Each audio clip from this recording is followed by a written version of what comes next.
आज हम लोग समझेंगे कि क्यों फाइनेंशियल एडवाइजर का होना इम्पोर्टेंट है।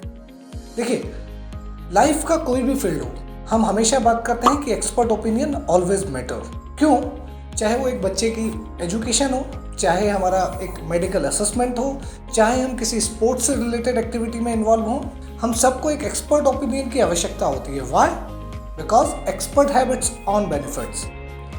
क्या वो बेनिफिट्स हैं जो एक फाइनेंशियल एडवाइजर मुझे एज ए इन्वेस्टर मेरे पोर्टफोलियो में ऐड कर सकता है? द फर्स्ट इज कि जब भी हम कोई इन्वेस्टमेंट करते हैं तो इन्वेस्टमेंट ऑलवेज लिंक विद ए गोल। हमारा इन्वेस्टमेंट हमेशा एक स्पेसिफिक गोल से कनेक्ट होता है।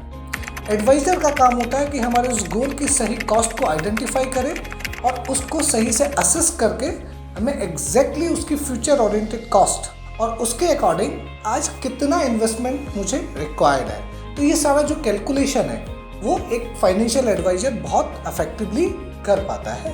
सेकेंड, कौन से व्हीकल में मुझे इन्वेस्टमेंट करना चाहिए? Because we have multiple option of investment. तो starting from 6% we can goes up to 18% of CAGR return. इसमें किस तरह के रिस्क मेजर होंगे और उन रिस्क को किस तरह से मैनेज किया जा सकता है, ये एक फाइनेंशियल एडवाइजर हमसे बहुत बेहतर तरीके से जानता है। तो एक एडवाइजर सिर्फ अच्छी स्कीम ही नहीं ढूंढता है हमारे लिए, एक अच्छा एडवाइजर हमारे इस इमोशंस को, जो हमारे रिस्क फैक्टर है, ग्रीड एंड फियर, उसको भी मैनेज करने का काम करता है। थर्ड इज, वो टाइमली हमारे पोर्टफोलियो को रिव्यू करता है। व्हाई?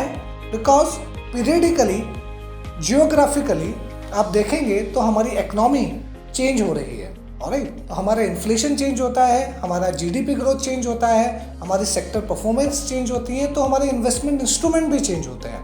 बिकॉज गवर्नमेंट के डिसीजंस और किस तरह की पॉलिसीज़ हैं उनका बहुत इम्पैक्ट होता है हमारे इन्वेस्टमेंट प्रोडक्ट्स पे।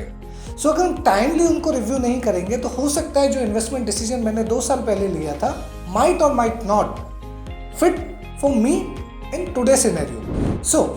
देखिए, लाइफ में एडवाइजर का रोल हमेशा इंपॉर्टेंट रहा है। अगर हम अपनी हिस्ट्री से भी सीखें तो हमने देखा है महाभारत में भी 2 एडवाइजर थे, एक शकुनी और एक कृष्णा का एडवाइजर का एग्जाम्पल दिया जाता है। क्या मैं शकुनी के एडवाइस से जाना चाहता हूँ या फिर मैं कृष्ण को अपना एडवाइजर बनाना चाहता हूँ? क्योंकि एक अच्छे एडवाइजर का रोल आपकी लाइफ में बहुत इंपॉर्टेंट है।